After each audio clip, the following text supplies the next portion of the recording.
আমরা মূলত তিনটি দিক থেকে সংক্ষিপ্ত কথা শুনব। এর একটি দিক হচ্ছে অতীতের যত কিতাব ছিল এই কিতাবগুলিতে আমাদের নবী করিম সাল্লাল্লাহু আলাইহি ওয়াসাল্লামের ব্যাপারে এবং তার কি গুণাগুণ বলা ছিল, এবং নবীজির আগমনের পরে সাহাবীদের পরবর্তী প্রজন্ম, বিশেষ করে তাবেঈ যারা, তারা কিভাবে নবী করিম সাল্লাল্লাহু আলাইহি ওয়াসাল্লামের 5টি গুণকে নিজেদের জীবনে ধারণ করেছিলেন। সাথে সাথে সূরা তাগাবুনের একটি আয়াতের আলোকে রাসূল সাল্লাল্লাহু আলাইহি ওয়াসাল্লামের অনুসরণ এবং মুমিনদের বিপদের ব্যাপারে আল্লাহর পক্ষ থেকে যে সান্ত্বনার বাণী, সে বিষয়ের উপরে সংক্ষেপ কিছু কথা আমরা শোনার জন্য চেষ্টা করব। যে কথা শুনবো সে কথাগুলি শুনে আমাদেরকে আমল করার তৌফিক যেন আল্লাহ দান করেন।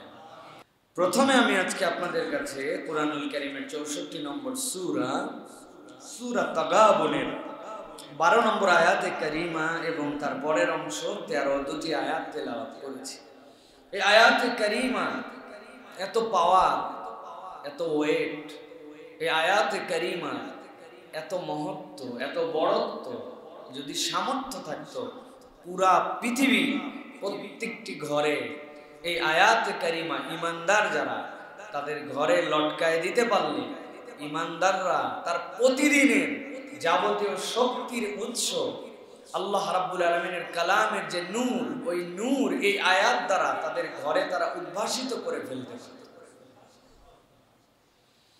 আল্লাহ রাব্বুল আলামিন বলছেন তাবৎ পৃথিবীর মানুষের দিকে তাকায়া, মা আসাবা মিন মুসিবাতিন ইল্লা বিইজনিল্লাহ।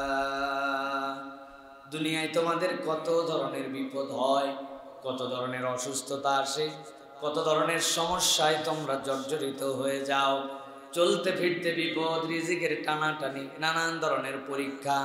আল্লাহ রাব্বুল আলামিন বলছেন দুনিয়ার মানুষ আশ্বস্ত হও, আমি রব তোমাদেরকে জানালাম তোমরা যত ধরনের বিপদের মধ্যে নিমজ্জিত হও, পতিত হও, আল্লাহ রাব্বুল আলামিনের জ্ঞানের বাহিরে কোনটি নয়। রব্বুল আলামিন তুমি যে বিপদের মধ্যেই পতিত হও, যেখানেই তোমার বিপদ হোক, যেই ধরনের মুসিবতই তোমাদের উপরে আসুক, আল্লাহ বলছেন ইল্লা বিইজনিল্লাহ, রবের নির্দেশনার বাহিরে কিচ্ছুই নাই। আল্লাহ রব্বুল আমিনের নির্দেশনার মধ্যে, আয়ত্তের মধ্যে সেইটা।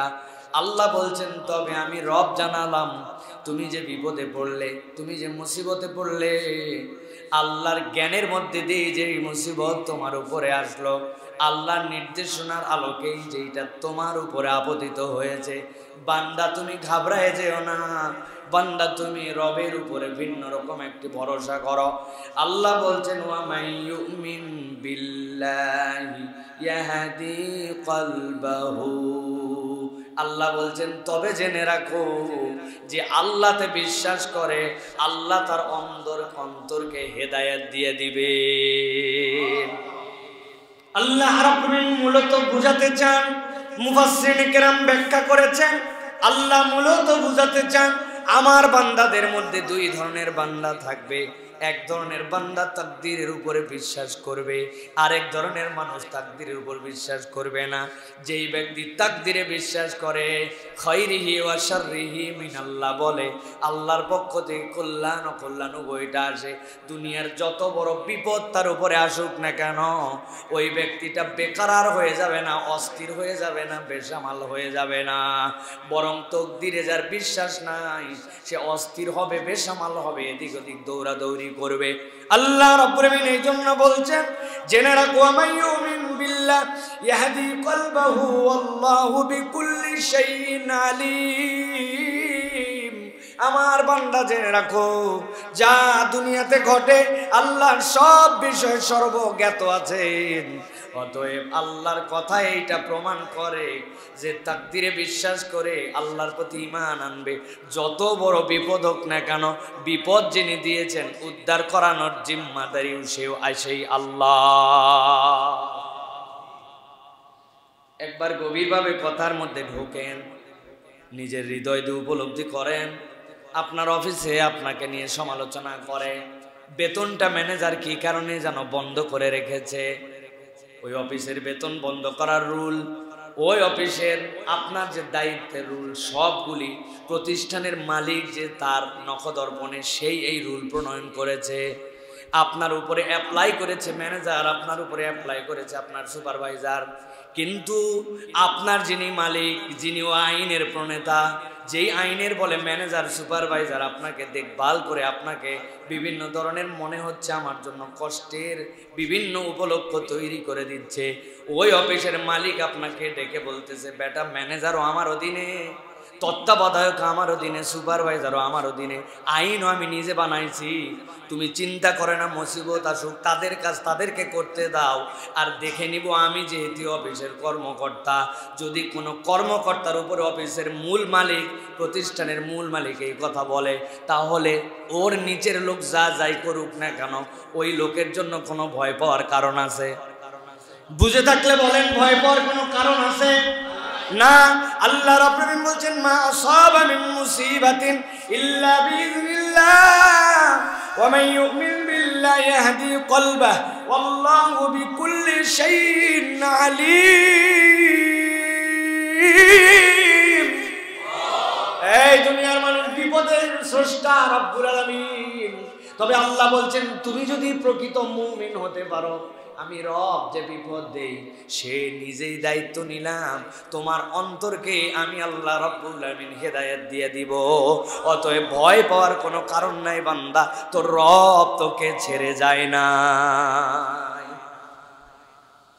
আল্লাহ রাব্বুল আলামিন এর পরের আয়াতের মধ্যে এবার বলছেন, আমার কাছে যে তুমি হেদায়েত পাবে, তোমার অন্তর যে হেদায়েতের আলোতে উদ্ভাসিত হয়ে যাবে, কোন রাস্তায় দরখাস্ত করতে হবে, কোন প্রক্রিয়ায় আমার সাথে দেখা করবি, আমি রব্বুল আমিন এটাও তোকে বলে দিচ্ছি বান্দা। তোর অন্তর হেদায়েত পাবে, বিপদে মুক্তি হয়ে যাবে, অসুস্থতা ভালো হয়ে যাবে, তোর যা যা সমস্যা আছে সব দূর হয়ে যাবে, অন্তরটা ইমানের নূরে উদ্ভাসিত হয়ে যাবে। তরিকাটা কি, কোন রাস্তায় আসবি, কেমনে বলবি, আল্লাহ বলছেন আমি প্রেসক্রিপশনটাও তোর জন্য লিখে দিলাম। ওয়া আতিউল্লাহ ওয়া আতিউর রাসূল ফাইন তাওয়াল্লাইতুম ফাইন্নামা আলা রাসূলিনাল বালাগুল মুবিন। আল্লাহ দায়িত্ব দিলেন, তুমি আমি আল্লাহ রব্বুল আমিনের ইতাআত করো, আর আমার নবী যা বলেছেন সেইটা তুমি মেনে নাও। আমার নবী তোমার জন্য যে প্রেসক্রিপশন দিয়েছেন, যেমনে দোয়া করতে বলেছেন, যেমনে আল্লাহর দিকে চলতে বলেছেন, মুফাসসিরিনে কেরাম দুনিয়ার সব মুফাসসির একমত হয়েছেন, আতিউল্লাহ ওয়া আতিউর রাসূল মানে ইবাদত হবে আল্লাহ, কিন্তু নবীজি যে পথ পদ্ধতি দেখায় গেছেন ওইটাই আপনাকে অনুসরণ করতে হবে।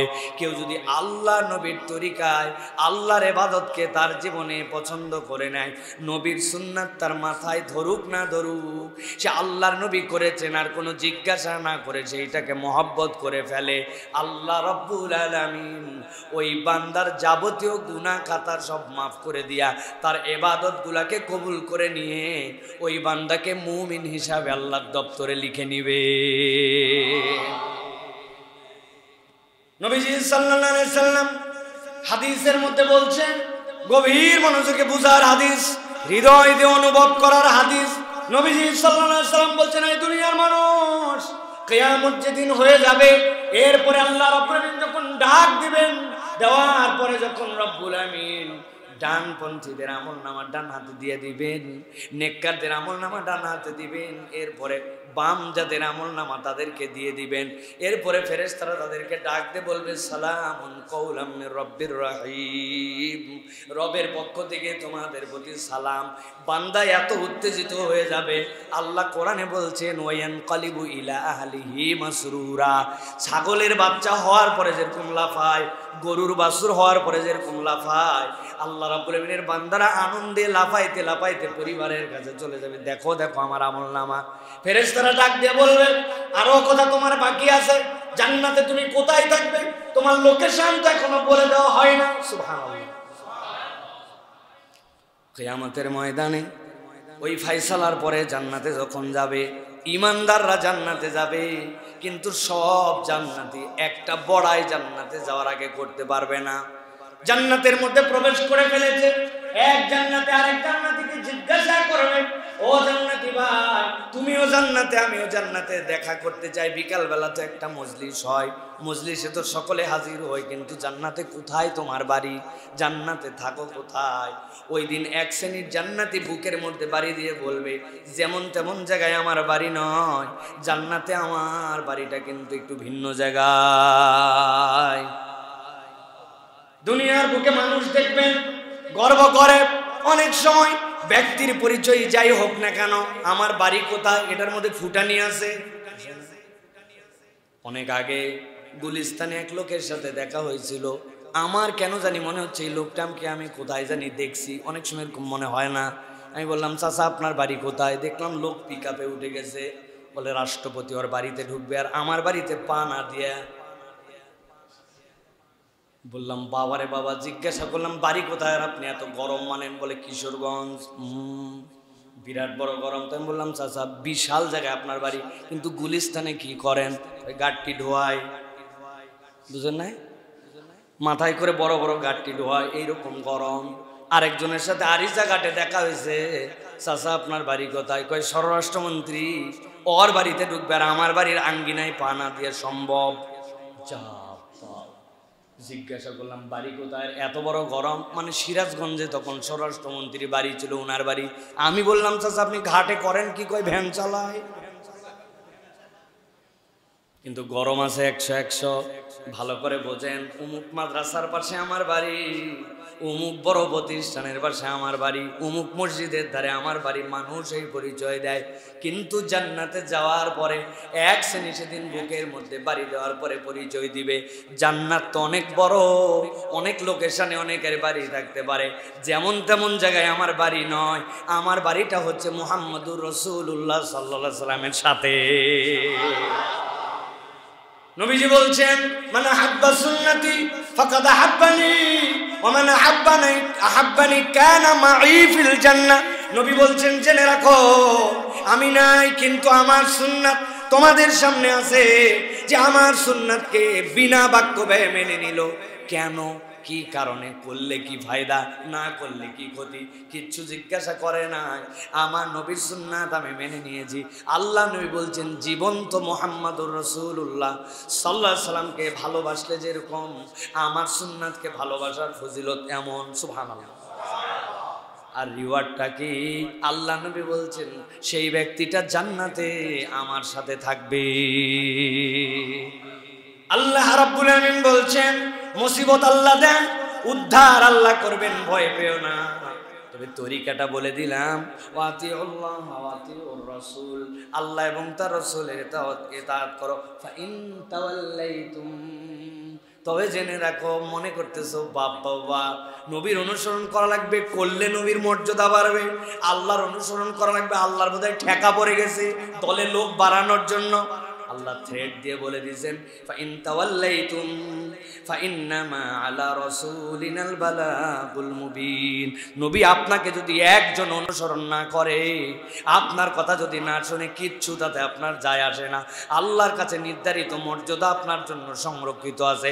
আপনি বলে দিবেন শুধু, আমার দায়িত্বটা তোমাদেরকে জানাই দেওয়া ছিল, মর্যাদা নিবে কি না নিবে এটা তোমাদের ব্যাপার। আল্লাহ নবীকে অনুসরণ করে আল্লাহ নবীর ইজ্জত বাড়ে না, বরং আল্লাহ নবীর অনুসরণের দ্বারা আমাদের হেদায়েতের পথ সুগম হয়। একদম সাফ সাফ কথা। এই জন্য নবী বিরোধী অনেক আমরা মানুষ দেখতে পাই। আল্লাহ নবী সাল্লাল্লাহু আলাইহি সাল্লামকে নিয়ে নানান ক্রিটিসাইজ করে, নানান মন্তব্য করে। এইগুলা মানুষ আস্থা করে পৌঁছায় যাবে, আস্থা করে পৌঁছায় যাবে। আমি কারো নাম মেনশন করে বলতে চাই না, কিন্তু মাথার দিকে তাকায়ে আপনাদেরকে একটা কথা বলে রাখলাম, আবু জেহেল নামে দুনিয়াতে যেরকম কেউ নাই, আবু লাহাব নামে যেরকম কেউ নাই, বর্তমান নবী বিদ্বেষী নামগুলা মুসলমানই। আমি নামগুলো আর এই ক্যামেরা দিয়ে পুরো পৃথিবীতে প্রচার করতে যাচ্ছি না। মনে করেন ইউরোপে থাকে, অমুক দেশে যায় থাকে, বিশ্বাস করেন ওই নামগুলো মুসলমানের হলেও যারা জানে যে এরা নবী বিদ্বেষী, এই নামগুলা কোনো বাঙালি আর জীবনে তার সন্তানদের জন্য রাখবে না। দেখে দিয়েন এইটা, এইভাবে এই কনসেপ্টে খেয়াল করেন না। এই লোকের নামগুলা ইসলামী মুসলিম আইডেন্টিটি তাদের নামের মধ্যে পাওয়া যাবে, কিন্তু যেহেতু বাঙালি জেনে ফেলেছে যে এই মানুষের এই নামগুলি, এই নামধারীরা নবীর বিরোধিতা করে, বিশ্বাস করেন এই প্রজন্মের কোন মুসলমান তার সন্তানের নাম তাদের নামে রাখবে না। এটাই বাস্তবতা। আল্লাহ রাব্বুল আলামিন বলে দিয়েছেন, ফাইন্নামা আলা রাসূলিনাল বালাগুল মুবিন, আমার নবীর দায়িত্ব পৌঁছায় দেওয়া। মানবে কি না মানবে তোমার ব্যাপার, মানলে তোমার লাভ, না মানলে আমার নবীর এক চুলো ক্ষতি নেই, এক চুলো ক্ষতি নাই। আল্লাহ রাব্বুল আলামিন বলেছেন কোরআনুল কারীমের মধ্যে, হে রাসূল আপনাকে আমি এমন ভাবে নুন ওয়াল কলামি ওয়া মা ইয়াসতুরুন ওয়া মা আনতা বিনি'মাতি রাব্বিকা বিমাজনুন, আল্লাহ বলছেন আপনার যে মর্যাদা এটা আল্লাহ রাব্বুল আলামিন নিরবিচ্ছিন্নভাবে শুরু থেকে শেষ দিন পর্যন্ত দিবেন, এর মধ্যে কখনো বিচ্ছিন্ন হবে না। কে আপনাকে মানলো আর কে না মানলো এতে আপনার মর্যাদা ন, আল্লাহর কাছে আপনার মর্যাদা সিলেক্টেড। সুবহানাল্লাহ। অতএব এই আয়াত আমাদের আশা জাগা নিয়া, বিপদ আল্লাহ দিবেন, উদ্ধারও আল্লাহ করবেন, তবে তরিকাটা হচ্ছে আল্লাহ রাব্বুল আলামিন এবং আল্লাহ রাসূলুল্লাহ সাল্লাল্লাহু আলাইহি ওয়াসাল্লামের অনুসরণ করতে হবে ভাই। কোনটা জায়েজ এটা খোঁজার দায়িত্ব ইমানদারের নয়, ইমানদারের তামান্না থাকবে কোনটা সুন্নাহ এটা যেন সব সময় হৃদয়ের মধ্যে থাকে। আমার ওস্তাদ আব্দুল্লাহ জাহিদ রাহিমাহুল্লাহ বলতেন, প্রশ্ন ইস্তিফতাহ যেটা আমরা বলি, ইস্তিফতার অনেক ধরন হয়, কিন্তু উনি বলতেন ধরনটা যদি এরকম হয়, একজন বলছে এটা করতে পারবো না পারবো না, এটা করা কি ঠিক হবে কি ঠিক হবে না, এটা কি জায়েজ না না জায়েজ এটাও জিজ্ঞাসা। আরেকজন এসে বলছে, হে হুজুর একটু বলে দেন তো নবীজি এই কাজটা কোন তরিকায় করতেন, এই কাজের ক্ষেত্রে নবীর সুন্নাহ কি ছিল। বাস দুইটাই প্রশ্ন, একটা প্রশ্ন সুন্নাহকে অ্যাকসেপ্ট করার তামান্নায়, আরেকটা হচ্ছে গা বাঁচানোর চেষ্টায়। সুতরাং ইমানদারের তামান্না থাকবে সুন্নত যেখানে জেনে নিবে আর তার কোনো জিজ্ঞাসা থাকবে না। পালন করতে যদি নাও পারি সুন্নত বিদ্বেষী কখনো হব না, আমার ওয়াজাহাত থাকবে, কিন্তু সুন্নতের ব্যাপারে আমার মহাব্বত থাকবে, এবং এটাই সবচেয়ে বেস্ট। এই ফিলিংসটা আমাদের হৃদয়ে ধারণ করতে হবে ইনশাআল্লাহ। পোশাক যে কোনোটাই পড়তে পারি, কিন্তু ইসলামিক ট্রেডিশনের একটা পোশাক আছে, রাসূলুল্লাহ সাল্লাল্লাহু আলাইহি ওয়াসাল্লাম থেকে সাহাবায়ে কেরাম থেকে আচরিত একটা ধরন আছে, ওইটার প্রতি আমার মহাব্বত থাকবে, সব জায়েজ। কিন্তু আকরাবুল তাকওয়া তার একটা আইকন আছে, সেটা আমার জন্য মহব্বত করতে হবে। আমি সুন্নাতের অনেক আমল করতে পারি না, কিন্তু ওই সুন্নাতের জন্য আমার ভালোবাসা থাকবে, তামান্না থাকবে, নিজের জীবনে গ্রহণ করার মতো মেন্টালিটি থাকবে। এটাও আল্লাহ রাসূলের সুন্নতের ভালোবাসাকারী হিসাবে আল্লাহ ওই বান্দাকেও কবুল করে নেবেন। সুবহানাল্লাহ। এটা একটা বিরাট বড় বিষয়। মানে আহাব্বা সুন্নাত, আহাব্বার জায়গায় অনেক কিছু আছে। আহাব্বা মানে অর্থাৎ যে নিজের জীবনে ন্যায় প্রতিপালন করে, কিন্তু আক্ষরিক অর্থ কি ভাই? আক্ষরিক অর্থ যে ভালোবাসে। সব ভালোবাসাই কি আমার জীবনে আমি নিতে পারি ভাই? আমার খুব মন চায় একটা হরিণ বাড়িতে পালবে, আর আমার বাচ্চাদের খুব শখ একটা ময়ূর তাদের বাড়িতে রাখবে। ভাই এটা তো ভালোবাসা ময়ূরের প্রতি, কিন্তু আমি কি রাখতে পারছি ভাই? কিন্তু আমার বাচ্চা কিন্তু কাক পালবে এটা বলে না, আমি এটা কাউয়া পালবো এরকম তার কোনো মনের মধ্যে ইচ্ছা নেই। আমার মনে কুত্তা পালবো এরকম কোনো ইচ্ছা নাই। তো হরিণ পালতে না পারি, হরিণের প্রতি আমার একটা ভালোবাসা আছে। ময়ূর আনতে না পারি, ময়ূরের প্রতি একটা ভালোবাসা আছে। এই ভালোবাসারও একটা পজিটিভ পারফরমেন্স মনের মধ্যে মানুষের আছে। এই জন্য এই ভালোবাসার কারণে হরিণ দেখলে আমার ভালো লাগে, ময়ূর দেখলে মনে হয় বাহ কখন পেখম খুলবে, আল্লাহর এত অনন্য সৃষ্টি। আমি ইউটিউব থেকে ময়ূরের ভিডিও বের করে দেখি, হরিণের কত প্রজাতি আছে, ভালো লাগার কারণে। মান আহাব্বা সুন্নতি। অতএব পালন করতে না পারলেও সুন্নতের প্রতি মহাব্বত, যারা সুন্নত পালন করে তাদের প্রতি মহাব্বত, এটাও নবী করিম সাল্লাল্লাহু আলাইহি ওয়াসাল্লামের প্রতি মহাব্বত। সুবহানাল্লাহ। এটা ফিল করেন? অনেক লোক আছে এই জন্য নবীওয়ালা, এই চরিত্রওয়ালা এই মানুষদেরকে দেখতে পারে না। এই জন্য অনেকে বলে নবীওয়ালার বিরোধিতা মানে আল্লাহ রসুলের বিরোধিতা। এই কথার যৌক্তিকতা এই জায়গায়। অতএব আমরা কখনো যেন এরকম আচরণ না করি এবং আল্লাহর উপর থেকে কখনো ভরসা না হারাই। আল্লাহ যেন কবুল করবেন। আল্লাহুম্মা আমিন। প্রিয় ভাইয়েরা, এবার আমরা দুটো বিষয়ের কথা বলবো। নবী করিম সাল্লাল্লাহু আলাইহি সাল্লামের চরিত্রের যে দিকগুলি অতীতের কিতাবের মধ্যে ছিল। আল্লাহ কোরআনে বলেছেন আগে পূর্ববর্তী যত কিতাব ছিল সব কিতাবের মধ্যে আল্লাহ রাব্বুল আলামিন মুহাম্মদ সাল্লাল্লাহু আলাইহি ওয়াসাল্লামের পরিচয় উপস্থাপন করেছেন। আমরা এটা মোটা দাগে জানি, তাই না ভাই? কিন্তু আজকে একটু ভিন্নভাবে স্পেসিফিক জানবো যে নবীর কোন চরিত্রের কথা আল্লাহ রাব্বুল আলামিন অতীতের কিতাবেও বলে দিয়েছিলেন। প্রিয় ভাইয়েরা, ইহুদিদের বিজ্ঞ আলেম হযরত আব্দুল্লাহ ইবনে সালাম নবী করিম সাল্লাল্লাহু আলাইহি ওয়াসাল্লামের বিখ্যাত সাহাবী, কিন্তু ইহুদিদের পণ্ডিত ছিলেন আব্দুল্লাহ ইবনে সালাম। নবী করিম সাল্লাল্লাহু আলাইহি ওয়াসাল্লাম যখন মদিনায় আসলেন, মদিনার মানুষরা তাকে পাণ্ডিত্যের কারণে খুব শ্রদ্ধা করত। ইহুদিদের বিশাল আলেম আব্দুল্লাহ ইবনে সালাম রাদিয়াল্লাহু তাআলা তখন ঈমান আনেন নাই, নবীজির কাছে আসছেন। আসার পরে বলছেন, ইয়া মুহাম্মদ, ইয়া আবুল কাসিম, ইন্নী আসআলুকা, আমি আপনাকে প্রশ্ন করব তিনটি। এই তিনটি প্রশ্নের উত্তর আপনাকে দিতে হবে, যেহেতু আপনি রাসূল দাবি করে মদিনায় আসছেন। নবী করিম সাল্লাল্লাহু আলাইহি ওয়াসাল্লাম বলেন, নাম, বলো। নবী করিম সাল্লাল্লাহু আলাইহি ওয়াসাল্লামকে আব্দুল ইবনে সালাম জিজ্ঞাসা করতেছেন, এক নম্বর, কিয়ামত অতি সন্নিকটে, নিকটে এসেই পড়ছে, এইটা আমি কোন আলামত দেখে বুঝবো? দুই নম্বর জিজ্ঞাসা আপনার কাছে, পৃথিবীতে সন্তান হয়, এই সন্তানগুলি কেউ বাপের মতো দেখতে হয়, কেউ মায়ের মতো দেখতে হয়। এই বাপ এবং মায়ের মতো দেখতে হওয়ার কারণ কি? এটা কিসের কারণে হয়? তিন নম্বর জিজ্ঞাসা, যখন আল্লাহ রাব্বুল আলামিন পরকালে ফয়সালা করে জান্নাতে মানুষকে ঢুকিয়ে দিবেন, জান্নাতে ঢোকার সাথে সাথে অ্যাপিটাইজার একদম প্রথমেই কি দিয়ে তাদেরকে আপ্যায়ন করা হবে? এই তিনটা প্রশ্নের উত্তর দাও। নবী করিম সাল্লাল্লাহু আলাইহি ওয়াসাল্লাম এই প্রশ্ন কেবল করেছে, আর নবীজির সাথে সাথে তাকে বলেছেন, এই মুহূর্তেই আমাকে জিবরাইল আমিন এসে এইগুলার উত্তর আগেই জানাই দিয়ে গেছে।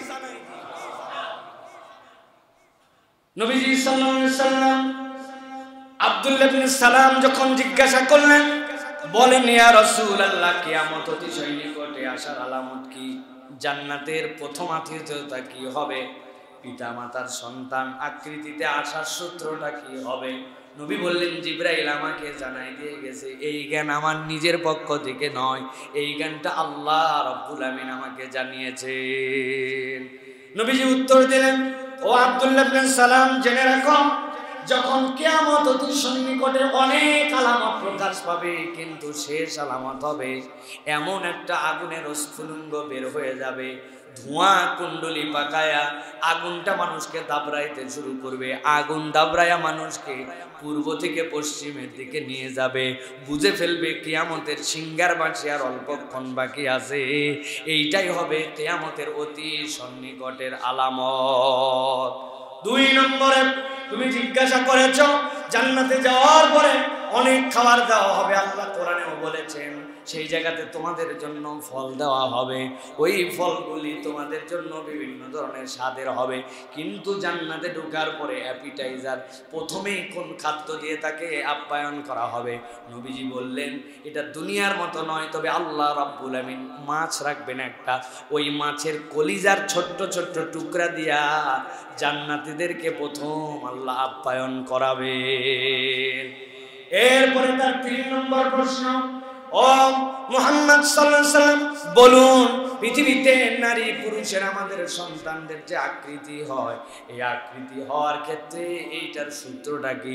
নবীজি বললেন, স্বামী স্ত্রী যখন মিলন হয়, এরপরে যখন তাদের সন্তান উৎপাদনের জন্য আল্লাহর পক্ষ থেকে বাইনাস সুলবি ওয়াত তারাইব, এই বীর্য যখন রেহেমের দিকে যায়, যদি নারীর ওই ক্ষেত্রে মিলনের আধিক্যতাটা বেশি থাকে, আল্লাহ তাহলে সন্তানের আকার আকৃতি চেহারার ধরনটা নারীর দিকে ধাবিত করেন। আর পুরুষের এই ক্ষেত্রে যদি আধিক্যতা থাকে, আল্লাহ তার চেহারার সাথে ছেলেদের চেহারাকে আল্লাহ বাপের সাথে মিল করে দেন। এই কথা শুনে আব্দুল্লাহ ইবনে সালাম 1 সেকেন্ড দেরি করে নাই, লাফ দিয়ে উঠে নবীকেও বলতে বলে নাই, নিজেই বলেছে, আশহাদু আল্লা ইলাহা ইল্লাল্লাহ, আমি সাক্ষ্য দিচ্ছি আল্লাহ ছাড়া কোনো মাবুদ নাই, আর তিনি আপনাকে রাসূল হিসাবে প্রেরণ করেছে।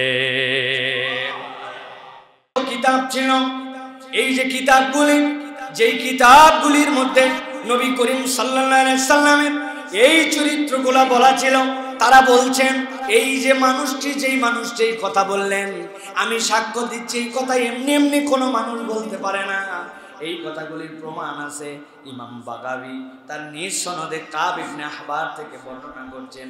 তিনি বলছেন রাসূলুল্লাহ সাল্লাল্লাহু আলাইহি সাল্লাম শেষ নবী হিসেবে যে দুনিয়ায় আসবেন, আমরা তাওরাত কিতাবের মধ্যে নবীর নির্বাচন এবং তার চরিত্র এবং তার উম্মতের চরিত্রের ব্যাপারে 13টা গুণাগুণ আমাদের কাছে প্রকাশিত ছিল।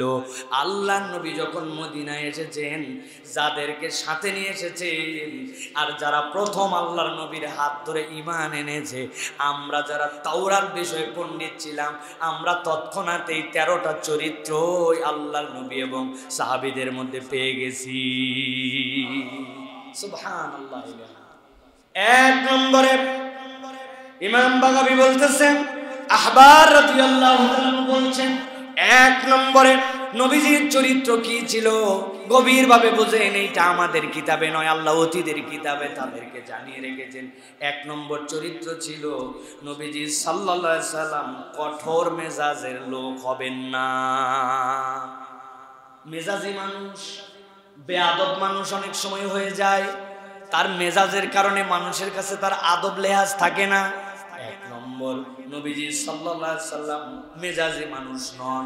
2 নম্বরে নবী করিম সাল্লাল্লাহু আলাইহি সাল্লাম কখনো বাজে বক্তাও হবেন না, আর বাজে কথাও তার মধ্যে বের হবে না। সুবহানাল্লাহ। 3 নম্বরে তিনি বলছেন মন্দের প্রতিশোধ কখনো নবী সাল্লাল্লাহু আলাইহি সাল্লাম মন্দ দিয়ে কখনো গ্রহণ করবেন না। তাওরাত কিতাবে লেখা আছে 4 নম্বরে নবীজির চরিত্র হবে তিনি ক্ষমা করা পছন্দ করবেন এবং অজুহাত খুঁজে খুঁজে মানুষকে ছেড়ে দিবেন। সুবহানাল্লাহ। দোষ তালাশ করে না, অজুহাত খুঁজে ছেড়ে দেয়। 5 নম্বরে জন্ম তার মক্কায় হবে আর হিজরত তার হবে তাইয়েবায় তথা মদিনার দিকে তিনি হিজরত করবেন। আল্লাহ এরকম ডিটেলস করে করে আমাদের কিতাবের মধ্যে এটা লিখেছেন। এরপরে বলছেন 6 নম্বর তার উম্মতের একটা বৈশিষ্ট্য আল্লাহ তাওরাতে বলেছেন, তার উম্মত হবে হাম্মাদিন। তারা বিপদ আপদ মুসিবত বালা যেই অবস্থায় আসুক না কেন, তার উম্মতের বৃহৎ অংশ সব সময় আল্লাহর কৃতজ্ঞতায় থাকবে। সুবহানাল্লাহ। আল্লাহ রাব্বুল আলামিন এরপরে 7 নম্বরে বলতেছেন তার উম্মতের বৈশিষ্ট্য হবে উপর দিকে যখন উঠবে তখন তারা তাকবীর বলতে বলতে উঠবে। 8 নম্বরে সূর্যের ছায়ার দিকে তারা লক্ষ্য রাখবে। এইটার ব্যাখ্যায় তিনি বলছেন সূর্যের ছায়া মানে কি? ঘড়ি। সূর্যের ছায়া মানে তাদের টাইম জ্ঞান থাকবে। সালাতের ব্যাপারে তারা বড় বেশি টাইমওয়ালা হবে। 9 নম্বরে তিনি তহবন পরবেন। আল্লাহ নবী সব সময় সেলাই ছাড়া লুঙ্গি পরতেন এবং আল্লাহ নবী সাল্লাল্লাহু আলাইহি সাল্লামের উম্মতেরও সামগ্রিক বৈশিষ্ট্যে এই লুঙ্গি পরাটা হচ্ছে উম্মতে মুহাম্মদের একটা আলামত।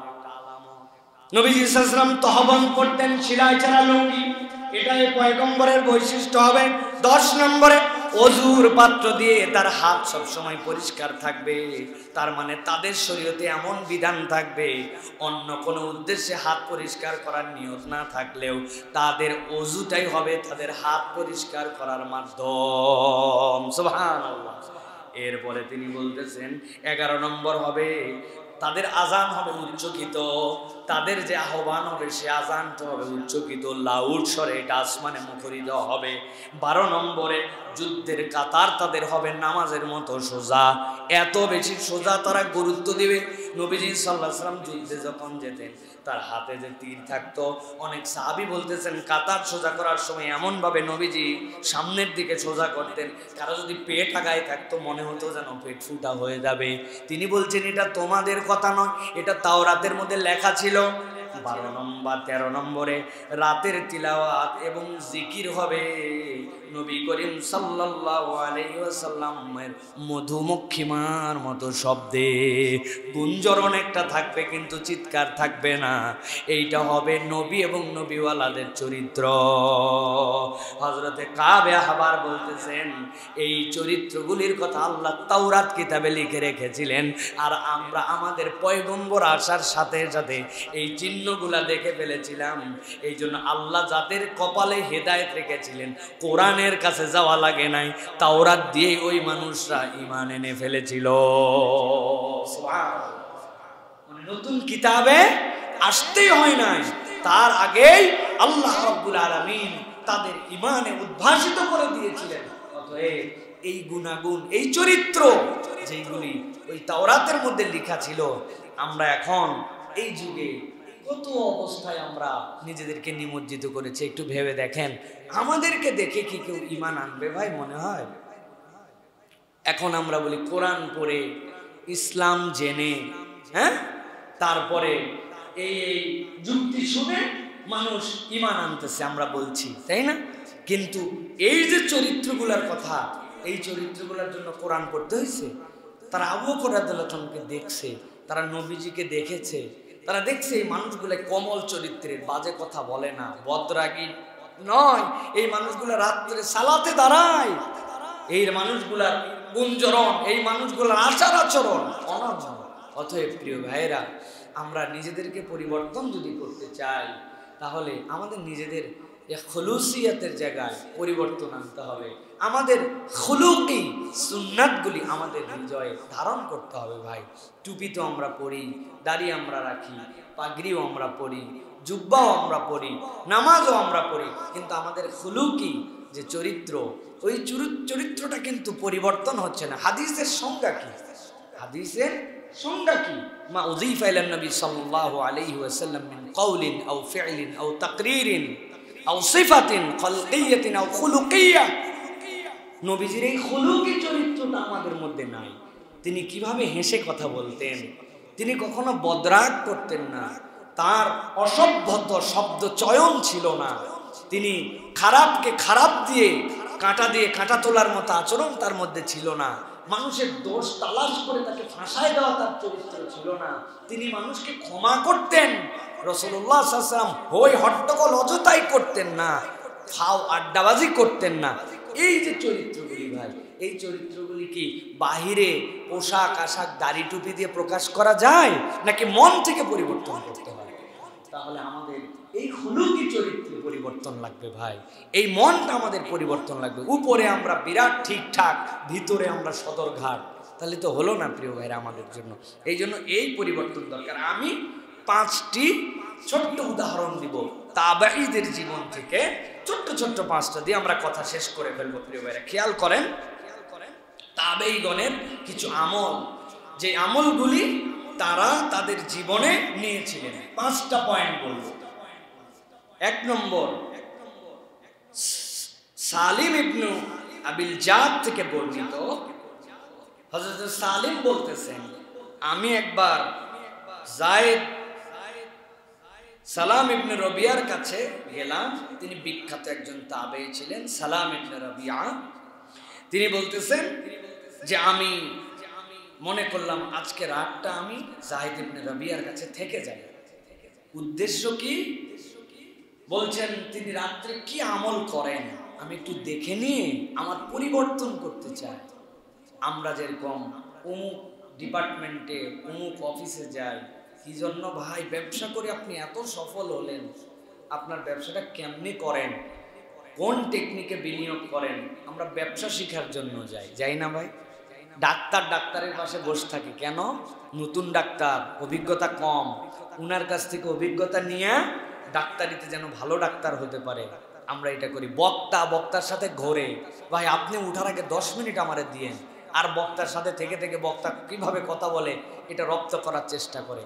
কিন্তু তাবেঈদের তামান্না দেখেন, যায়েদ বলছেন সালাম ইবনে রবিয়ার কাছে থেকেই গেলাম, রাত্রে তিনি কি করেন এই জন্য আমি একটু দেখার জন্য, তিনি ইবাদত শেখার জন্য, আল্লাহর নৈকট্যের জন্য। একটু কল্পনা করেন, আপনাদেরকে কি কল্পনা করতে বলবো, খালি ওয়াজ করতেছি। আমার জীবনে এরকম আছে নাকি যে কোনো উস্তাদের কাছে রাত্রে থেকে গেলাম যে উস্তাদ কি আমল করে এটা দেখার জন্য? কাকে ওয়াজ করবো আমি? নিজের জীবনেই ওয়াজ নাই। তিনি বলতেছেন আমি দেখলাম তিনি রাত্রেবেলা ঘুম থেকে উঠে পড়লেন, উঠে পড়ার পরে তিনি পড়লেন সুবহানাল্লাহি রাব্বিন নাবিয়িন ওয়া লাহুল মুরসালিন। কয়েকবার তিনি পড়লেন সুবহানাল্লাহি রাব্বিন নাবিয়িন ওয়া লাহুল মুরসালিন। আল্লাহ রাব্বুল আলামিনের পবিত্রতা ঘোষণা করছি, যিনি সকল নবী রাসূলদেরও রব, সুবহানাল্লাহ। উনি বলেন, এইটা বলার পরে তিনি উঠে কিছু সালাত আদায় করলেন। সালাত আদায় করার পরে দেখলেন যে আমি যায়েদ কি করছি সেইগুলা দেখতেছে সে। যায়েদকে দেখে তিনি বললেন, যায়েদ শোনো, তোমাকে বলতেছি, তুমি যদি রাত্রি জাগরণের জন্য যথেষ্ট সময় দাও, আল্লাহ তোমাকে ঘুমানোর জন্য যথেষ্ট সময় বানায় দিবেন। মানে বুঝছেন? এই কথার মানে বুঝতে আমার অনেকক্ষণ সময় লাগছে। রাত্রি জাগরণের জন্য তুমি যদি যথেষ্ট সময় দাও, আল্লাহ তোমার উত্তম ঘুমের জন্য যথেষ্ট সময় দিয়ে দিবেন। আমাদের অনেকের ধারণা, মেলা সময় না ঘুমালে আমার তৃপ্তি হয় না, আমার শরীর চলে না। আল্লাহর এই ওলি বলতেছেন, তুমি আল্লাহর জন্য যতটুকু রাত জাগো, ওই ঘুমটুকুকে আল্লাহ কেবল তোমার যথেষ্টই বানাবেন না। তোমার উত্তম ঘুম মানে কি? মানুষ যখন টেনশন মুক্ত হয়, রিজিকের পেরেশানি মুক্ত হয়, বউ বাচ্চা নিয়ে শান্তিতে থাকে, সমাজ সংসারে তার অবস্থান ঠিক থাকে, তখন ওই মানুষ একটা নিশ্চিন্ত ঘুমাতে পারে। তিনি বলতেছেন, তুমি রাত্রি জাগরণের জন্য সময় দাও, তোমার ঘুম ঠিক করবেন, মানে তোমার দুনিয়া আখিরাত ঠিক করার দায়িত্ব আল্লাহ। সুবহানাল্লাহ। তিনি বলছেন, এই কথাটুকু শুনে আমি চলে আসলাম। সুবহানাল্লাহ। তারা কিভাবে নিজেদের জীবনের সাথে এইগুলাকে যুক্ত করেছেন, কোথার থেকে পেয়েছিলেন? এটা নবীজি সাল্লাল্লাহু আলাইহি ওয়াসাল্লাম থেকে পেয়েছিলেন। সাহাবায়ে কেরাম দেখেছেন, একটা ওয়াল ছোট ছিল, নবীজি রাত্রেবেলা নামাজে দাঁড়ান, সাহাবীরা খেয়াল করে দেখলেন নবীজি সারা রাত, একদিন দুই দিন সাহাবীরা ফলো করতে শুরু করলো, নবীজি তো জাগেন। এরপরে নবীজি একদিন ইচ্ছা করে আর উঠলেন না। তিনি বুঝলেন আমার উম্মতের জন্য এটা ওয়াজিব হয়ে যেতে পারে, উম্মতের জন্য সহজ করলেন।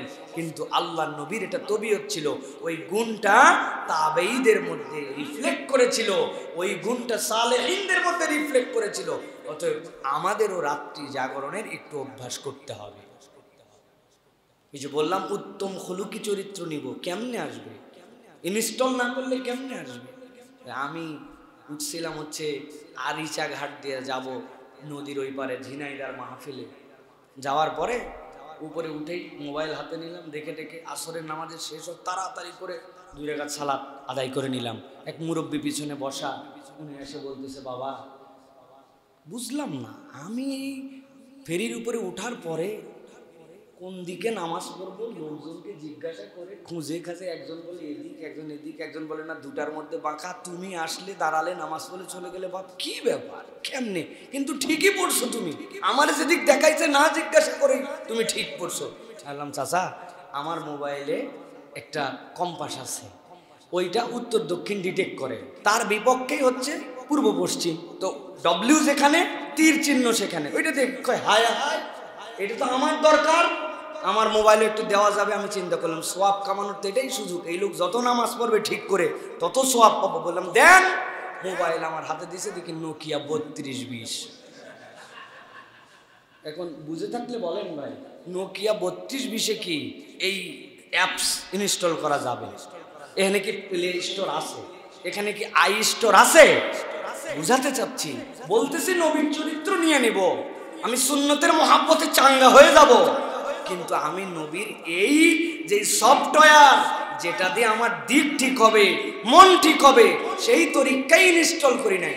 নবীর মহব্বতে একদম পাগল আশিক রাসূল আমি, কিন্তু জীবনে কোনোদিন তাহাজ্জুদে ওঠে না, শেষ সাথে নামাজ পড়ে না, কথাবার্তা সুন্দর না, রাগী চরিত্র, মানুষের সাথে ভালো বিহেভিয়ার করে না, বিহেভিয়ার করতে চায় কিন্তু বিহেভিয়ার আসে না। বিহেভিয়ার আসবে আপনি যদি শেষ রাতে জাগরণ করেন। এর জন্যই তিনি বলেছেন, রাতে তুমি আল্লাহকে পর্যাপ্ত সময় দাও, আল্লাহ তোমার পর্যাপ্ত আরামের ব্যবস্থা করে দিবেন। 2 নম্বরে রবের সাথে পরামর্শ,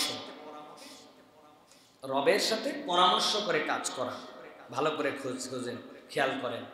হযরত যায়েনাব রাদিয়াল্লাহু তাআলা আনহা যখন ইদ্দত পালন শেষ হয়ে গেল, ইদ্দত পালন শেষ হওয়ার পরে নবী করিম সাল্লাল্লাহু আলাইহি ওয়াসাল্লাম হযরত যায়েদকে বলেন, যায়েদ, জয়নবকে যে তুমি বলো রাসূলুল্লাহ সাল্লাল্লাহু আলাইহি ওয়াসাল্লামের পক্ষ থেকে তার জন্য একটা প্রস্তাব আছে। নবী করিম সাল্লাল্লাহু আলাইহি ওয়াসাল্লাম যায়েদকে বলেন, যায়েদ খুশিতে যে একটা নারীর জীবনে মুহাম্মদ সাল্লাল্লাহু আলাইহি ওয়াসাল্লামের পক্ষ থেকে প্রস্তাব, এর চেয়ে আনন্দের কি হতে পারে? তিনি যাই বললেন, যায়নাব শুভ সংবাদ গ্রহণ করো, নবীজি সাল্লাল্লাহু আলাইহি ওয়াসাল্লাম তোমাকে স্মরণ করছেন। বলেন তো কত বড় আনন্দের সংবাদ। কিন্তু জয়নব কি বললেন? জয়নব বললেন, আমি তো আমার রবের সাথে পরামর্শ না করে কিচ্ছুই করতে পারবো না। সেটা নবী বললেও, নবীর পক্ষ থেকে আসছে ঠিক আছে, কিন্তু আমার রবের সাথে তো পরামর্শ করতে হবে। সুবহান! কিভাবে পরামর্শ করলেন? তিনি সাথে সাথে মুসাল্লা নিয়ে দাঁড়ায় গেলেন, 2 রাকাত সালাত আদায় করলেন।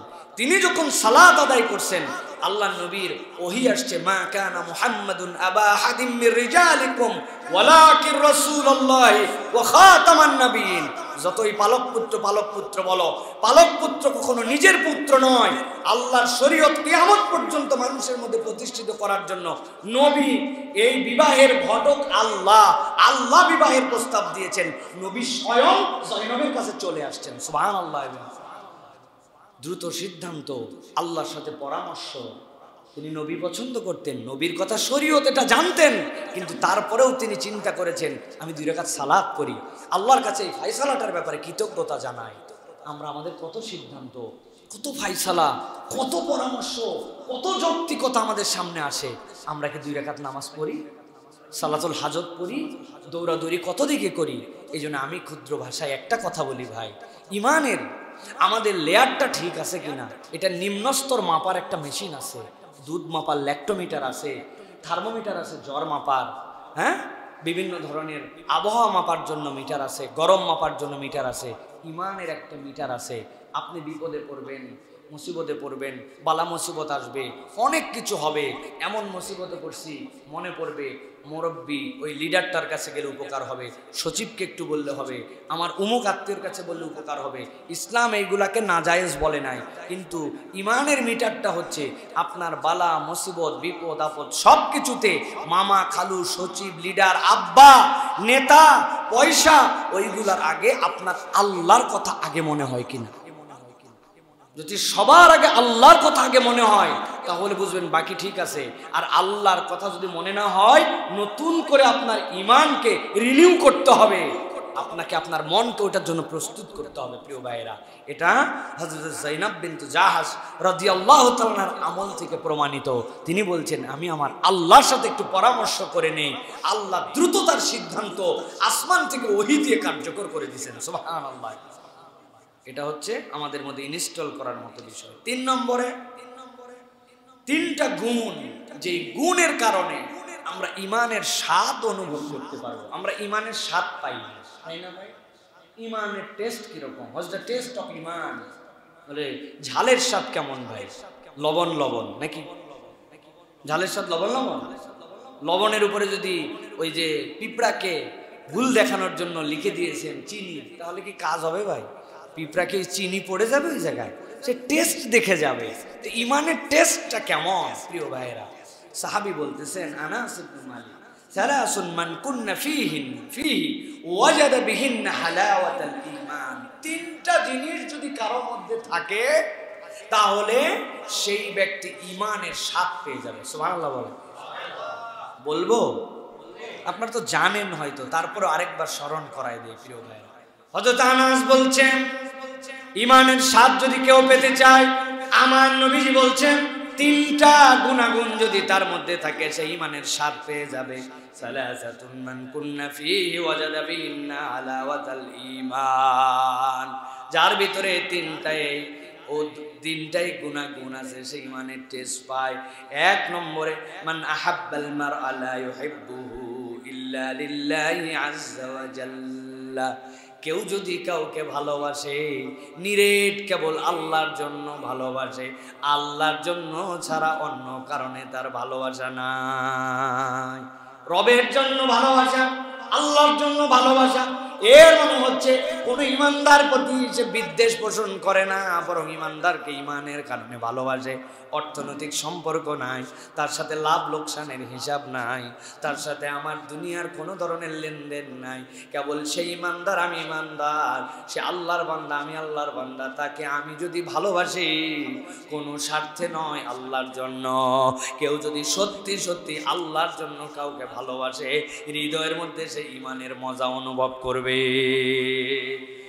এরপরে তিনি বলছেন, ওয়ামান কানা আল্লাহু ওয়া রাসূলুহু আহাব্বা ইলাইহি মিম্মা সিওয়াহুমা, আর আল্লাহ এবং তার রাসূলের মহব্বতটা দুনিয়ার সব কিছুর ঊর্ধ্বে তার হৃদয়ের মধ্যে যদি প্রথিত হয়ে যায়।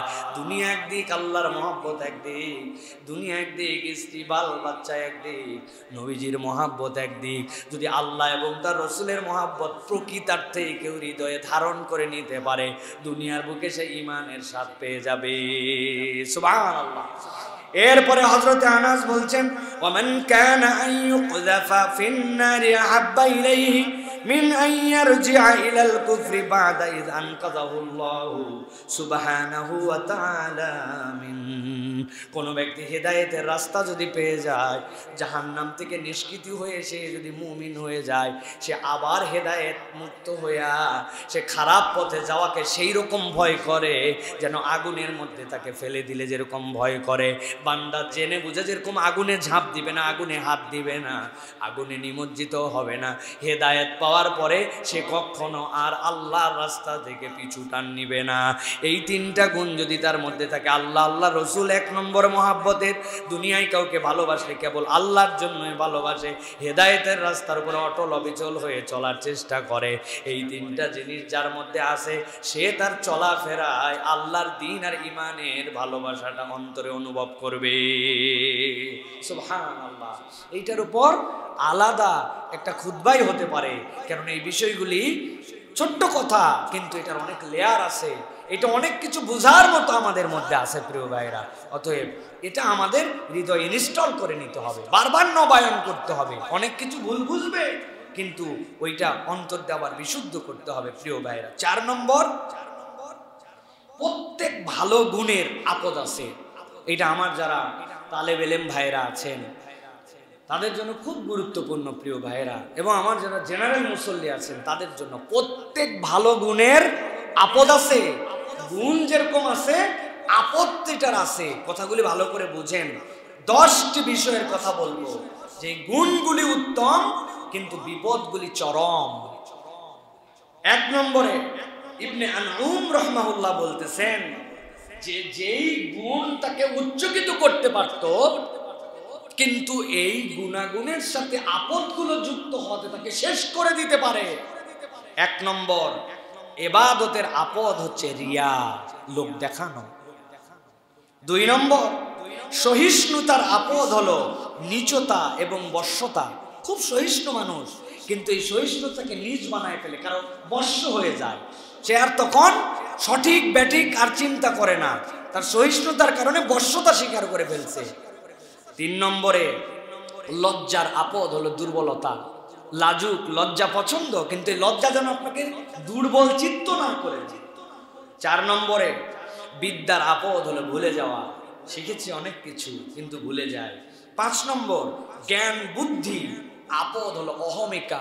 অনেক জ্ঞানবান মানুষ, বুদ্ধিমান মানুষ, একটা আহমিয়া চলে আসে, আমি যা বুঝি এই লেভেলে কেউ বোঝে না, এই অহম শেষ করে দিবে। 6 নম্বর, প্রজ্ঞার আপদ হলো যে নির্লজ্জতা। আপনাকে প্রজ্ঞা কিভাবে নির্লজ্জ করে দিবে, অশালীন করে দিবে, সেটা হচ্ছে আপনাকে কেউ প্রশ্ন করেছে, আপনি এমন ভাবে একটা উত্তর দিয়েছেন তার মাথার উপর দিয়ে চলে গেছে। আপনি তাহলে উপস্থাপনায় প্রজ্ঞা আছে, কিন্তু আপনার অ্যাপ্রোচটা তখন অশালীন হয়ে গেছে। আপনার প্রজ্ঞা বলছিল কাউকে আপনি ছোট করে দেখবেন না, কিন্তু প্রজ্ঞার কারণে সে অশালীন হয়ে গেছে। খুব ভাবার বিষয় এটি প্রিয় ভাইরা। 7 নম্বর, বুদ্ধিমত্তার আপদ হলো দম্ভ। 8 নম্বরে, মৃত ব্যয়ের আপদ হচ্ছে কৃপণতা। মৃত ব্যয়িতা উচিত, কিন্তু মৃত ব্যয়িতার গুণে সে কৃপণ হয়ে যায়। 9 নম্বর, ভালোবাসার আপদ হলো অহংকার। এই ভালোবাসা তাহাকে অহংকারী চলে। আর 10 নম্বর, দানশীলতার আপদ হচ্ছে অপচয়। খুব খরচ করে কিন্তু অপচয় করে ফেলে। অতএব এই বিষয়গুলি আমাদের মাথায় রেখে চলা উচিত। আল্লাহ যেন আমাদেরকে বোঝার তৌফিক দান করেন। আজকে সর্বশেষ যে পয়েন্টে কথা বলতে চাই সেটি হচ্ছে, একটা ঐতিহাসিক চিঠির বিনিময় হয়েছিল। হযরতে মুয়াবিয়া রাদিয়াল্লাহু তাআলা তিনি হযরতে আয়েশা রাদিয়াল্লাহু তাআলা আনহার কাছে চিঠি লিখেছেন। চিঠি লিখে বলেছেন যে উম্মাহাতুল মুমিনিন, আপনি আমাকে অল্প কথায় একটি উপদেশ দিয়ে চিঠি দিবেন। আপনার কাছে এটা আমি মুয়াবিয়া প্রত্যাশা করি। চিঠি লিখেছেন কে? মুয়াবিয়া রাদিয়াল্লাহু তাআলা আনহু। কার কাছে? আয়েশা। কি বলেছেন? অল্প কথায় একটা প্রজ্ঞাপূর্ণ নসিহা আমাকে করবেন। হযরত আয়েশা সিদ্দিকা রাদিয়াল্লাহু তাআলা লিখছেন এই চিঠির উত্তরে, মিন আয়েশা আসসালামু আলাইকুম। এরপরে তিনি তাকে বলতেছেন যে সামি'তু বিনান নবী সাল্লাল্লাহু আলাইহি ওয়াসাল্লাম ইন্নাহু ইয়াকুল, হে মুয়াবিয়া, আমি নবী করিম সাল্লাল্লাহু আলাইহি ওয়াসাল্লামকে বলতে শুনেছি, যে ব্যক্তি মানুষের ক্রোধের প্রেক্ষিতে আল্লাহর সন্তুষ্টি অর্জন করতে চাইবে, মানুষের ব্যাপারে আল্লাহ তাআলা তার জন্য যথেষ্ট হবেন।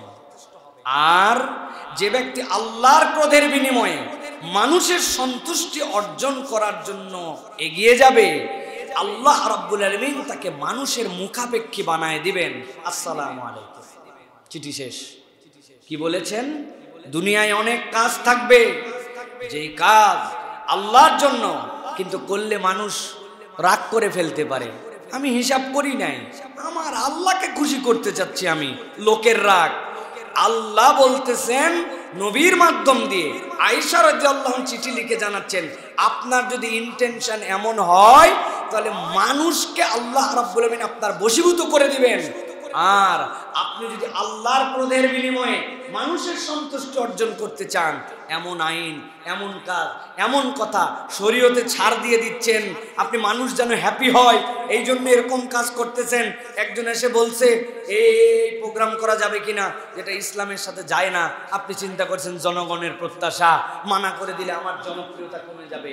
আল্লাহর নবীর পক্ষ থেকে আয়েশা বলছেন, আল্লাহ মানুষের মুখাপেক্ষী তোমাকে বানায় দিবে। ছোট্ট কথা, কি ডেঞ্জারাস কথা বলে দিয়েছেন।